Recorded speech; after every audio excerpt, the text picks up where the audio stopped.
Hello बच्चों, स्वागत है आपका हमारे चैनल खंडवाल क्लासेज में। जैसा कि आप थंबनेल में देख चुके हो, आज हम इस वीडियो में चैप्टर जो 11 है क्लास 8 लर्न वेल साइंस का, तो उसको हम क्वेश्चन आंसर को यहाँ पर समझेंगे। तो बने रहिए हमारे साथ इस वीडियो में अंत तक। और अगर आप हमारे चैनल पर नए हो तो प्लीज़ चैनल को सब्सक्राइब कीजिए एंड साथ ही साथ बेल आइकन को भी प्रेस कीजिए। और अगर आपको बाकी के और चैप्टर्स की वीडियोज़ देखने हैं तो इस वीडियो के डिस्क्रिप्शन में मैंने आपको एक प्लेलिस्ट का लिंक दे रखा है। तो उस प्लेलिस्ट में आपके इस बुक के सारे चैप्टर्स जो हैं आपको मिल जाएंगे। तो आप वहाँ से जाके कोई भी चैप्टर जो है वो समझ सकते हो। तो चलिए वीडियो को स्टार्ट करते हैं। लाइक बटन ज़रूर प्रेस करें। जैसे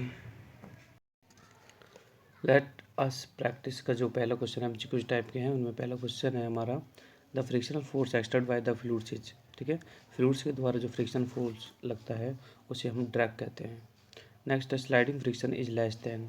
स्लाइडिंग जो फ्रिक्शन होता है वो स्टैटिक फ्रिक्शन से लेस देन होता है, क्योंकि स्टैटिक फ्रिक्शन जो होता है वो सबसे ज़्यादा होता है। सी वाला है the best shape of reduce drag, यानी ड्रैग को रिड्यूस करने का जो वेस्ट शेप है वो आपका स्ट्रीमलाइन शेप है। ठीक है, ड्रैग क्या होता है, अभी जस्ट हमने देखा था, पानी के द्वारा जो पानी की लेयर्स के बिटवीन जो फोर्स लगता है उसे हम बोलते हैं ड्रैग। तो ड्रैग यानी कि पानी या हवा, लिक्विड मतलब लिक्विड। ठीक है, लिक्विड में हवा भी आती है और पानी भी आता है। ठीक है, इनको फ्लूइड्स बोलते हैं हम। एयर और जो फ्लूइड है इनको हम फ्लूइड्स बोलते हैं। नेक्स्ट क्वेश्चन है you slip while walking on the ice, यानी कि हम आइस पर अगर वॉक करते हैं तो हम स्लिप होने का हमें चांस रहता है। उसका रीज़न है फ्रिक्शन। ठीक है, फ्रिक्शन जो होता है वो आइस पर बहुत लेस होता है, कम होता है, इसलिए वहाँ पर जो है फिसलने का डर होता है। नेक्स्ट क्वेश्चन ये है फ्रिक्शन इज। फ्रिक्शन क्या है, एडवांटेज या डिसएडवांटेज। ठीक है, तो फ्रिक्शन के कुछ एडवांटेज होते हैं और कुछ डिसएडवांटेज होते हैं, यानी कि दोनों ही हैं। ठीक है, हमारी लाइफ में फ्रिक्शन के काफ़ी सारे एडवांटेज हैं और काफ़ी सारे डिसएडवांटेज भी हैं। एफ वाला क्वेश्चन है when ball bearing are used, यानी कि बॉल बियरिंग का यूज क्यों किया जाता है। ठीक है, फ्रिक्शन को कम करने के लिए बॉल बियरिंग का यूज किया जाता है, जो कि फ़ैन वगैरह जो होते हैं, फ़ैन है, कूलर है, इनकी मोटर में किया जाता है। काफ़ी मशीनरी पार्ट्स होते हैं, जैसे साइकिल है उसमें भी बॉल बेयरिंग होती है। ठीक है, और भी व्हीकल्स में बॉल बेयरिंग होती है, तो वहाँ पर फ्रिक्शन को रिड्यूस करने के लिए हम यूज करते हैं। आगे है आपका फिल इन द ब्लैंक्स, जिनमें पहला क्वेश्चन है grooves are made on the tyres. Tyres पर जो है ग्रुप्स बने होते हैं, यानी कि टायर्स पर वो डिजाइनिंग जो होती है ना, उन्हें बोलते हैं ग्रुप्स। ठीक है, तो वो फ्रिक्शन को इंक्रीज करने के लिए बनाई जाती है, ताकि फ्रिक्शन इंक्रीज हो जाए और हमारा जो टायर है वो सॉइल को अच्छे से पकड़ कर ले, यानी कि उसकी ग्रीप अच्छे हो जाए। सेकंड क्वेश्चन है a bicycle comes to rest when we stop pedalling, यानी कि हम पैडल देना बंद कर देते हैं तो बाइक जो है बाइसिकल अपने आप ही जो है रुक जाती है, तो उसका भी रीज़न फ्रिक्शन ही होता है। Next C friction is on rough surface, यानी कि रफ सरफेस पे फ्रिक्शन है वो इंक्रीज हो जाता है और स्मूथ पे फ्रिक्शन कम होता है। आगे डी वाला क्वेश्चन है पॉलिशिंग ए रफ सरफेस। अगर हम किसी रफ सरफेस को पॉलिश कर देंगे तो उससे फ्रिक्शन क्या हो जाएगा, रिड्यूस हो जाएगा, क्योंकि स्मूथ सरफेस हो जाएगी और स्मूथ सरफेस पर फ्रिक्शन कम होता है। ये वाला क्वेश्चन है the irregularities of two surface with each other cause friction, यानी कि अगर दो सरफेस के बीच में जो इरेगुलरिटीज होती है उनसे फ्रिक्शन जो है फ्रिक्शन बनता है। आगे जो हमारा थर्ड वाला क्वेश्चन है वो ट्रू फॉल्स है, जिसका पहला क्वेश्चन है if two surface are pressed harder. अगर दो सरफेस को हार्डर तरीके से प्रेस किया जाता है तो फोर्स ऑफ फ्रिक्शन इंक्रीज। तो ये बिल्कुल सही है। ठीक है, अगर वेट ज़्यादा हो जाएगा तो जो स्टैटिक फोर्स है वो बढ़ जाएगा। नेक्स्ट है friction exerted on a object does not depends on area मास। तो फ्रिक्शन जो होता है मास पर डिपेंड होता है। फ्रिक्शन जो होता है मास पर डिपेंड होता है, क्योंकि अगर मास बढ़ जाएगा इट मीन्स वेट बढ़ जाएगा तो फ्रिक्शन जो होता है स्टैटिक वो ज़्यादा हो जाएगा। तो स्टेटमेंट फॉल्स हैं।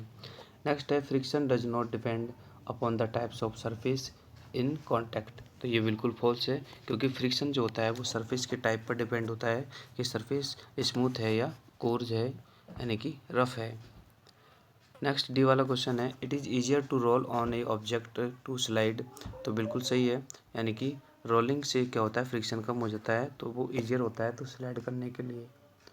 अगला क्वेश्चन है, friction can be increased by drawing the surface in contact. बिल्कुल ट्रू है, क्योंकि हम किसी भी सरफेस को अगर सुखाएंगे यानी कि उसको ड्राई करेंगे, दैट मीन्स उसमें जो फ्रिक्शन है वो इंक्रीज हो जाता है। A smooth surface experience less friction. तो बिल्कुल सही बात है, ये भी स्मूथ सरफेस पर जो फ्रिक्शन होता है वो कम होता है। आगे हम देख रहे हैं गिव रीजन वाले question 4, give reason of following each statement. तो पहला स्टेटमेंट में हमारा a ball rolling on the ground stop after some time, यानी कि एक बॉल जो है ग्राउंड पर रोल होती है और कुछ देर के बाद में वो स्टॉप हो जाती है। ऐसा क्यों होता है? क्योंकि अर्थ सरफेस के द्वारा फ्रिक्शन फोर्स जो है उस पर अप्लाई होता है। तो इसका आंसर आप ये राइट कर लीजिए, friction always act opposite to the motion, यानी फ्रिक्शन जो होता है हमेशा मोशन के अपोजिट एक्ट करता है। अगर कोई बॉल इधर मोशन करती है तो फ्रिक्शन उसके अपोजिट इधर क्या है, लगता है। So a moving ball on the ground comes to be stop, यानी मूविंग बॉल जो होती है वो स्टॉप हो जाती है some time because of friction, यानी कि कुछ देर बाद, ठीक है, और फ्रिक्शन के कारण हो जाती है। नेक्स्ट क्वेश्चन जो है हमारा, aeroplanes and cars have streamline shape, यानी एरोप्लेन है, कार है, बर्ड्स है, इन सब की शेप स्ट्रीमलाइन होती है। ऐसा क्यों होता है? क्योंकि फ्रिक्शन को रिड्यूस करने के लिए होती है बेटा, ठीक है। आपको पता है स्ट्रीमलाइन जो शेप होती है उससे फ्रिक्शन रिड्यूस होता है, ठीक है। जो शिप होती है उसकी भी शेप स्ट्रीमलाइन होती है, ठीक है। और इवन फिश की भी शेप स्ट्रीमलाइन होती है। तो देखो, airplane, cars and rockets are streamline shape so that they experience less friction, ताकि उन पर फ्रिक्शन कम लगे, ठीक है। और फ्रिक्शन किसका लगेगा? उनके आसपास जो हवा होती है, यानी कि अराउंड एयर जो होती है, एयर का फ्रिक्शन लगता है। नेक्स्ट क्वेश्चन है third, it is difficult to write on glazed paper, यानी कि ग्लेज्ड पेपर पर राइट करना डिफ़िकल्ट होता है, तो उसका रीज़न क्या है, ठीक है, क्यों? अब देखो, उसका रीज़न होता है स्मूथ नेचर, यानी कि ग्लेज्ड पेपर जो होता है वो स्मूथ होता है, और स्मूथ सरफेस पर हम राइट करना आसान नहीं होता है, क्योंकि फ्रिक्शन बहुत ही कम होता है, ठीक है। राइट करने के लिए, यानी कि पेन से राइट करने के लिए भी फ्रिक्शन की रिक्वायरमेंट होती है। अगर फ्रिक्शन ज़्यादा होगा तो हम अच्छे से जो है राइट कर पाते हैं, ठीक है। डी वाला क्वेश्चन है, shoes of the athlete have groups, यानी एथलीट के जो शूज होते हैं उनमें ग्रुप्स होती है ऑन देयर सोल, यानी कि उनकी सोल में। तो ग्रुप्स होने का क्या कारण है, ठीक है। तो देखो, ग्रुप्स अगर नहीं होंगी तो फ्रिक्शन जो है वो कैसे इंक्रीज होगा, ठीक है। तो देखो, because of the groups increase the fraction, यानी ग्रुप्स जो होती है वो फ्रैक्शन को इंक्रीज करती है, और फ्रैक्शन इंक्रीज हो जाएगा तो जो हम चलते हैं ना, तो हमारी अच्छी ग्रिप हो जाएगी उस सरफेस के साथ में, यानी कि सरफेस के साथ में जो सॉइल का शूज का जो सॉल है उसकी ग्रिप अच्छी हो जाएगी। ग्रिप मीन्स पकड़ अच्छी हो जाएगी और हम इजीली चल पाएंगे। इसलिए जो शूज है उनमें ग्रिप्स होती है, ठीक है। और जिन शूज में ग्रिप्स नहीं होती है, मान लीजिए, तो उनमें स्लिप होने का खतरा होता है। नेक्स्ट है मशीन, ये वाला क्वेश्चन, machine parts are oiled occasionally, यानी कि मशीन के पार्ट्स को हमेशा जो है हम ऑयल करके रखते हैं। ऐसा क्यों है, ठीक है, क्योंकि फ्रिक्शन को रिड्यूस करने के लिए हम उस पर ऑयलिंग करते हैं। तो इसका आंसर ये रहा, machinery parts are oiled frequently to reduce friction, यानी कि फ्रिक्शन को कम करने के लिए मशीनरी पार्ट्स पर ऑयल किया जाता है। जितने भी मूवेबल पार्ट होते हैं उनमें ऑयलिंग की जाती है, ग्रीसिंग की जाती है, ताकि फ्रिक्शन कम हो जाए, ठीक है। आगे क्वेश्चन है एफ वाला question, it is easier to roll a barrel than the put it on the road, यानी कि मतलब जो बैरल होता है उसको रोल करना आसान होता है, जबकि उठा के रखना मुश्किल होता है। ऐसा क्यों होता है? क्योंकि बैरल को रोल करने से उसमें फ्रिक्शन जो होता है कट जाता है, ठीक है। तो इसका आंसर हम देखते हैं। तो ये रहा इसका आंसर ऊपरी ऊपर, because while pulling the barrel because rolling friction is less than sliding friction, यानी कि रोलिंग फ्रिक्शन जो होता है वो स्लाइडिंग फ्रिक्शन से लेस होता है। फ्रिक्शन के 3 टाइप होते हैं, एक तो होता है स्टैटिक फ्रिक्शन और एक होता है रोलिंग फ्रिक्शन और एक होता है स्लाइडिंग फ्रिक्शन। ठीक है, तो स्टैटिक फ्रिक्शन जो होता है वो सबसे ज़्यादा होता है, रोलिंग उससे कम होता है और सबसे जो कम होता है वो स्लाइडिंग होता है। सबसे कम होता है रोलिंग, 1 मिनट रुको। ठीक है, सबसे ज़्यादा होता है स्टैटिक और बीच में होता है स्लाइडिंग। आगे हम देख रहे हैं वेरी शॉर्ट टाइप के क्वेश्चन आंसर, जिनमें पहला क्वेश्चन है name the force that oppose motion. Motion का अपोज करता है, उस फोर्स का नाम तो हमारा फ्रिक्शन है। फ्रिक्शन हमेशा मोशन का अपोज करता है। What type of shape do boat and ships generally have, यानी बोट और शिप की जो शेप होती है वो हमेशा स्ट्रीमलाइंड होती है। ठीक है, नेक्स्ट है write a disadvantage of friction. Friction का डिसएडवांटेज क्या है, तो सबसे इम्पोर्टेंट डिसएडवांटेज ये है कि it always resist the motion, ये मोशन का रेसिस्ट करता है। नेक्स्ट है write one way in which we can increase friction, यानी कि एक तरीका बताना है जिससे हम फ्रिक्शन को इंक्रीज कर सकते हैं। तो making the rough surface rough, यानी कि हम जहाँ पर भी फ्रिक्शन को इंक्रीज करना चाहते हैं उसकी जो सरफेस है उसको रफ कर दें। ठीक है, रफ करने से फ्रिक्शन अपने आप इंक्रीज हो जाएगा। आगे हम शॉर्ट टाइप के क्वेश्चन आंसर, जिनमें पहला क्वेश्चन है डिफाइन फ्रिक्शन। फ्रिक्शन को डिफाइन करना है। तो फ्रिक्शन देखो, the force that oppose the relative motion between two surface, यानी कि दो सरफेस के बिटवीन अगर कुछ मोशन हो रहा है उसको जो अपोज करता है वो हमारा फ्रिक्शन फोर्स होता है। अगला क्वेश्चन है व्हाट इज ड्रैग। तो ड्रैग क्या है, तो मैं आपको जैसे बता चुका हूँ, फ्लूइड्स में होता है। Drag force is resistance force caused by the motion of the body through a fluid, यानी कि किसी बॉडी का फ्लूइड के थ्रू जो मोशन को रेसिस्ट करने का जो फोर्स होता है उसे हम ड्रग कहते हैं। ठीक है, such as water and air. Drag जो होता है वो वाटर एयर एंड एयर में होता है। नेक्स्ट क्वेश्चन है what is static friction. Static friction क्या होता है।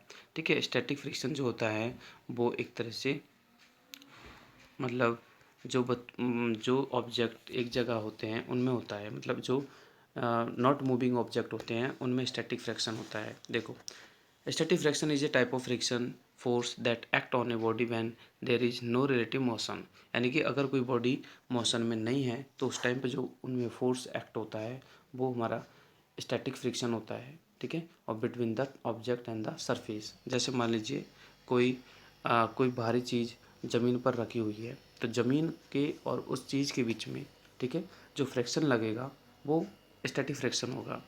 तो फ्रिक्शन के जो टाइप हैं उनमें जो है स्टैटिक फ्रिक्शन सबसे ज़्यादा होता है। ठीक है, नेक्स्ट क्वेश्चन है what is define rolling friction. ठीक है, रोलिंग फ्रिक्शन को डिफाइन करना है।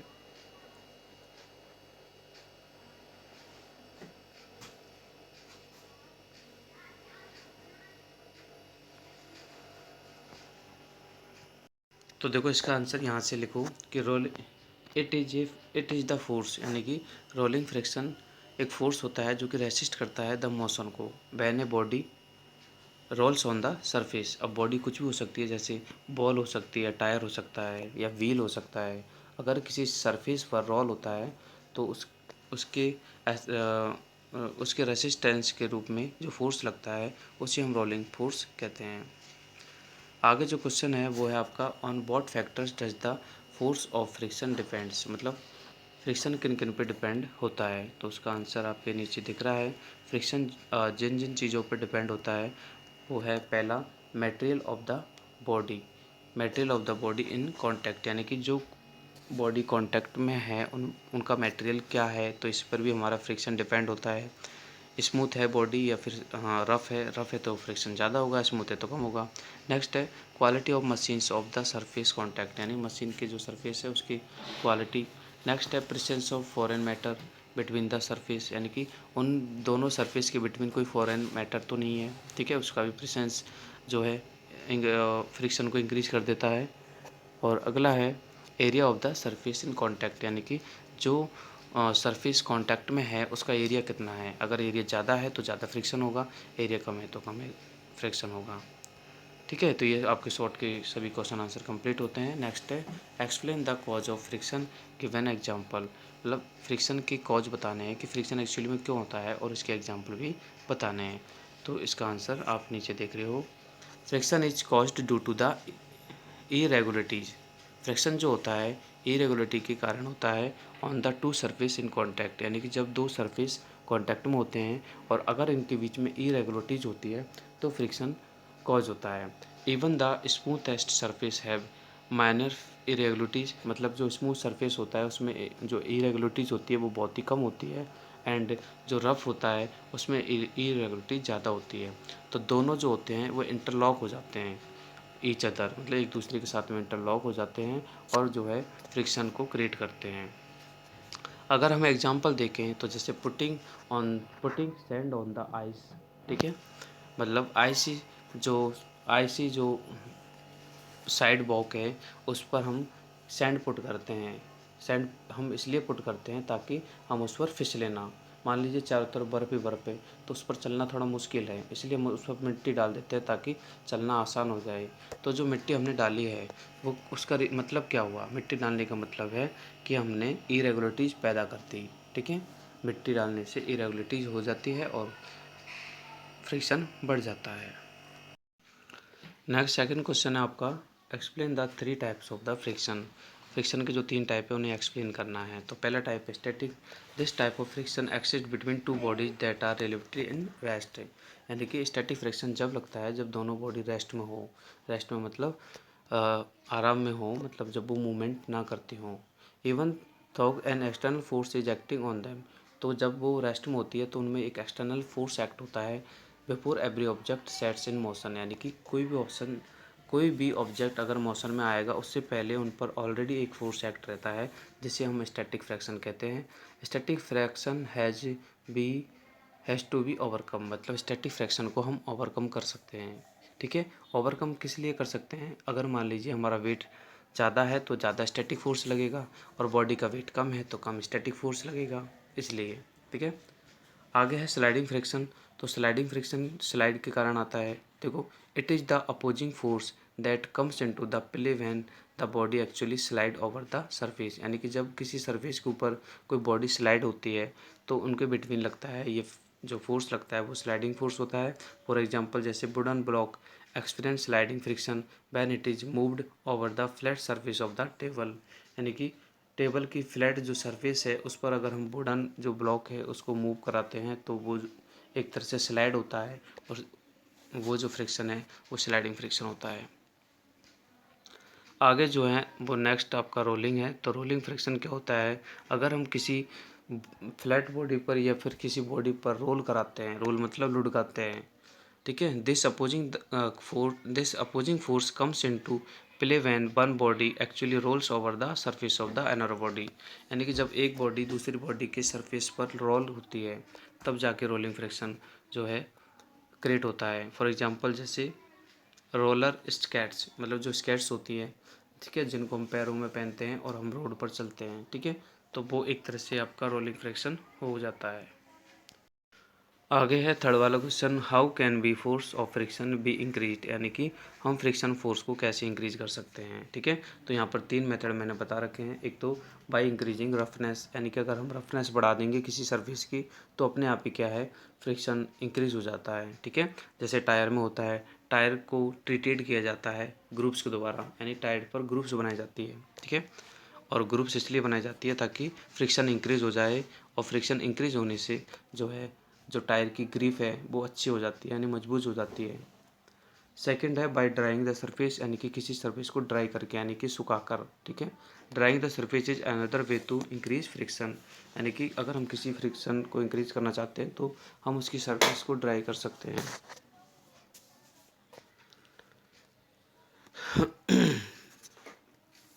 जैसे gymnastic often rub some coarse substance on their hands to have a better grip, यानी कि जिमनास्टिक जो होते हैं यानी पहलवान जो होते हैं उनके हाथ जो है पसीने से स्लिप होते हैं तो वो किसी मिट्टी वगैरह को अपने हाथ पर मलते हैं ताकि जो है रफनेस आ जाए, और रफनेस आने से एक तरह से फ्रिक्शन बढ़ जाए, ठीक है। थर्ड है द यूज ऑफ ब्रेक, यानी ब्रेक का यूज करके भी हम एक तरह से इंक्रीज कर सकते हैं किसको, फ्रिक्शन को, ब्रेक पैड से। The brake pads is a brake system of bicycle do not touch the wheels, यानी बाइसिकल जो होती है वो व्हील के टच नहीं होती है। And until you press the brakes, once the brake are pressed the friction increased and the bicycle slow down. ठीक है, फ्रिक्शन इंक्रीज हो जाता है बाइसिकल पर ब्रेक पेड्स लगाने से भी। तो ये 3 मेथड थे। अगला जो फोर्थ क्वेश्चन है वो है हमारा right 3 advantage of friction. Friction के जो 3 एडवांटेज है वो ये हैं। पहला देखो, we are able to write on paper, कि हम पेपर पर राइट कर सकते हैं, तो फ्रिक्शन के कारण कर सकते हैं। अगर फ्रिक्शन ना हो तो पेपर हम राइट ही नहीं कर सकते। नेक्स्ट है the brakes of moving vehicles help them to be slow down, यानी कि चलते हुए व्हीकल को रोकने के लिए जो हम ब्रेक लगाते हैं, तो ब्रेक भी एक तरह से फ्रिक्शन का ही वर्क है। सो ये भी हमारा एक एडवांटेज है। नेक्स्ट है मैचस्टिक कैच फायर। ठीक है, माचिस की तीलियों से हम जो आग जलाते हैं तो हमें उनको रब करना पड़ता है अगेंस्ट द रफ सरफेस, यानी कि रफ सरफेस के रब करना पड़ता है। तो फ्रिक्शन फोर्स के कारण जो है जो मैचस्टिक एक तरह से बर्न हो जाती है, मतलब आग को पकड़ लेती है। आगे जो लास्ट क्वेश्चन है वो है आपका describe any 3 ways to be reduce friction, कि हम फ्रिक्शन को कैसे कम कर सकते हैं। उसके 3 वेज हैं। तो पहला जो है आपका पॉलिशिंग द सरफेस, यानी कि जिस सरफेस पर भी फ्रिक्शन को कम करना है उसको पॉलिश कर दो। ठीक है, तो देखो when a surface is polished the irregularity of surface reduce, यानी कि जब किसी सरफेस को पॉलिश किया जाता है तो उसकी जो इरेगुलरिटीज़ होती है जिनके कारण फ्रिक्शन बढ़ता है वो कम हो जाती है इरेगुलरिटीज़। ठीक है, और इरेगुलरिटीज़ कम हो जाती है तो फ्रिक्शन अपने आप ही घट जाता है क्योंकि स्मूथनेस आ जाती है। सेकंड है बाय यूजिंग व्हील्स और बॉल बियरिंग, यानी व्हील्स का यूज कर सकते हैं हम और बॉल बियरिंग का यूज कर सकते हैं फ्रिक्शन को कम करने के लिए। ठीक है, क्योंकि ये फ्रिक्शन को रिड्यूस करती है। थर्ड है बाय स्टिमुलेंट शेप, यानी कि अगर हम किसी मूवेबल बॉडी की बात कर रहे हैं तो हम उसकी शेप को स्टिमुलेट कर सकते हैं, जैसे एयरप्लेन है, बोट है। ठीक है, और व्हीकल्स है काफ़ी सारे, इनकी जो शेप होती है वो स्टिमुलेट होती है जिससे कि एयर का एंड जो फ्लूइड्स होते हैं उनका फ्रिक्शन इस पर ज़्यादा ना लगे। तो इस प्रकार से हम फ्रिक्शन को रिड्यूस कर सकते हैं। तो बच्चों ये चैप्टर जो आपका है क्वेश्चन आंसर कंप्लीट होते हैं। आई होप कि आपको ये अच्छे से क्लियर हो गया होगा, और मिलते हैं नेक्स्ट वीडियो में। और अभी तक आपने इस वीडियो को लाइक नहीं किया है तो प्लीज़ लाइक कीजिए और अपने दोस्तों के साथ में जो है वीडियो को शेयर कीजिए और इस चैनल को सब्सक्राइब कीजिए। और बाकी के चैप्टर्स अगर आपको देखने हैं तो उसका जो प्लेलिस्ट का लिंक है वो मैंने इसके डिस्क्रिप्शन में दे रखा है, तो आप वहाँ से वॉच कर सकते हो। चलो मिलते हैं नेक्स्ट वीडियो में, तब तक के लिए बाय। जय हिंद, जय भारत।